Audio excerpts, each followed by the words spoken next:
नमस्कार, मैं हूं आशुतोष और आप देख रहे हैं सत्यहिंदी.com। सत्यहिंदी.com के खास कार्यक्रम आशुतोष की बात में आपका स्वागत है। बातचीत शुरू करने के पहले एक छोटी सी अपील। सत्यहिंदी.com एक कोशिश है ईमानदार, निडर और निर्भीक पत्रकारिता की। हम अपने लाखों दर्शकों के शुक्रगुजार हैं जो लाखों की संख्या में हमारे कार्यक्रमों को देखते हैं और हमारी हौसला अफजाई करते हैं। हम उनसे एक और छोटी सी गुजारिश करना चाहते हैं, अगर संभव हो सके तो आप न केवल हमारे कार्यक्रम देखें बल्कि आप हमारी थोड़ी सी आर्थिक मदद भी करें। हमारे लिए बहुत बड़ी मदद होगी और पत्रकारिता के लिए बड़ा योगदान। आप इस वीडियो के डिस्क्रिप्शन में जाएं, सत्य हिंदी के सदस्य बने, थोड़ा सा आर्थिक भुगतान करके। और अब आज की बातचीत हम शुरू करते हैं। आज दरअसल बातचीत करेंगे भारतीय जनता पार्टी के एक नए ट्रेंड की। जी हाँ, मैं नए ट्रेंड के बारे में बात करूंगा और यह नया ट्रेंड है आने वाले विधानसभा चुनाव के संदर्भ में। अमूमन भारतीय जनता पार्टी जब से नरेंद्र मोदी केंद्र के अंदर प्रधानमंत्री बने हैं और भारतीय जनता पार्टी के सर्वा तो सारा चुनाव उनके इर्द गिर्द होता है। न केवल उनके इर्द गिर्द होता है बल्कि टिकट वितरण भी लगभग आखिरी समय तक चलता रहता है। यहां तक कि जो टिकट बंटवारे के बाद जो टिकट विड्रॉ करने की जो अंतिम तारीख होती है उस दिन तक कामकाज चलता रहता है। लेकिन पिछले दिनों एक नई अजीबोगरीब बात हुई है। अजीबोगरीब बातचीत इसलिए हुई है क्योंकि जो टिकटों के वितरण को लेकर जो बैठक हो रही थी उसमें प्रधानमंत्री नरेंद्र मोदी भी शामिल थे। अक्सर ये होता था कि मीटिंग हो जाती थी और उसमें प्रधानमंत्री को बाद में टिकट विकट के बारे में बातचीत होती थी, लेकिन यहां पे देखने में आ रहा है न केवल बैठक हुई बल्कि उस बैठक की तस्वीर भी बाकायदा मीडिया के अंदर जारी की गई। आप हैरान होंगे इसलिए क्योंकि अभी तक मध्य प्रदेश, छत्तीसगढ़, राजस्थान और तेलंगाना और मिजोरम के चुनाव का ऐलान नहीं हुआ है। अभी तक सुगबुगाहट भी सुनाई नहीं पड़ रही कि इलेक्शन कमीशन की तरफ से कोई ऐसी हरकत हो रही है जहां किसी तरह की प्रेस कॉन्फ्रेंस होने वाली हो। अभी तक यह भी पता नहीं है कि दरअसल चुनाव का ऐलान कब होगा।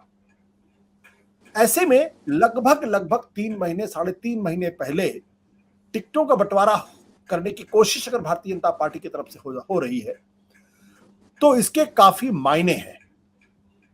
टिकटों का बंटवारा हुआ है जिसमें 39 सीट्स मध्य प्रदेश की हैं और 21 सीट छत्तीसगढ़ की। अभी तक राजस्थान के बारे में जानकारी नहीं है। 2 राज्यों के अंदर ये वो 2 राज्य हैं, मध्य प्रदेश 39, छत्तीसगढ़ 21। मध्य प्रदेश और छत्तीसगढ़ पिछली बार कांग्रेस पार्टी ने जीती थी, लेकिन बाद में मध्य प्रदेश में भारतीय जनता पार्टी ने सेंध लगाई और वहां अपनी सरकार बना ली। आज की तारीख में मध्य प्रदेश में भारतीय जनता पार्टी के पास चुनौती है कि वो अपनी सरकार को बचाए। छत्तीसगढ़ में पहले से ही कांग्रेस पार्टी की सरकार है। अब यह कहा जा रहा है कि दरअसल ये जो एक नई टैक्टिक्स, नई स्ट्रेटजी भारतीय जनता पार्टी ने अख्तियार की है वो इसलिए क्योंकि 39 की 39 सीटें भारतीय जनता पार्टी ने पिछले चुनाव में हारी थी और यह कहा जा रहा है कि दरअसल भारतीय जनता पार्टी उन सीटों पर जहां वो कमजोर है या पिछली बार हारी थी या जहां हार सकती है वैसी सीटों पर अपने कैंडिडेट्स, उम्मीदवारों के नाम पहले से अनाउंस करके वहां पर अभी से कामकाज शुरू करना चाहती। ये नई बीजेपी के लिहाज से बिल्कुल नई अजूबी चीज। इसी तरीके से छत्तीसगढ़ में, मध्य प्रदेश में जो टिकट वितरण है, पिछले बार ये कहा गया था कि दरअसल वहां एसटी और एससी के सीटों के नुकसान की वजह से भाजपा कांग्रेस से पीछे रह गई थी।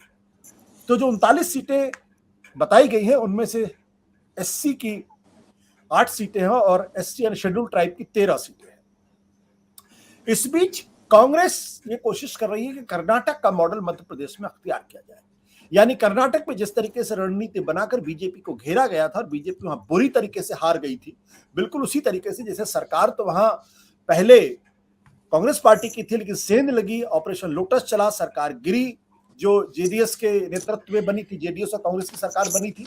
उसके बाद वहां बीजेपी की सरकार बनी और उस सरकार को बुरी तरीके से हारना पड़ा।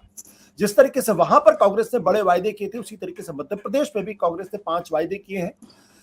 घर की हर महिला को 1500 रुपए प्रति माह, सिलेंडर 500 रुपए में देने का वायदा है, बिजली 100 यूनिट तक फ्री और 200 यूनिट तक आधी, किसान कर्ज माफ और ओल्ड पेंशन स्कीम लागू करेंगे।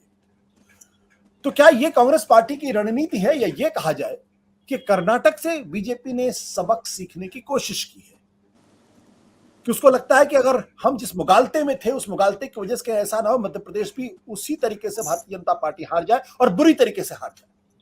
छत्तीसगढ़ में तो फिलहाल अभी से जो कहानी आ रही उससे स्पष्ट है कि कोई उम्मीद साफ दिखाई नहीं पड़ती। खैर, अंतिम नतीजे तो चुनाव में जब वोट पड़ेंगे तब आएंगे, लेकिन अभी तक जो असेसमेंट है वो यही है कि दोनों जगह भारतीय जनता पार्टी की स्थिति कमजोर दिखाई पड़ती है। सत्य हिंदी का ऐप डाउनलोड करें गूगल प्ले स्टोर पर।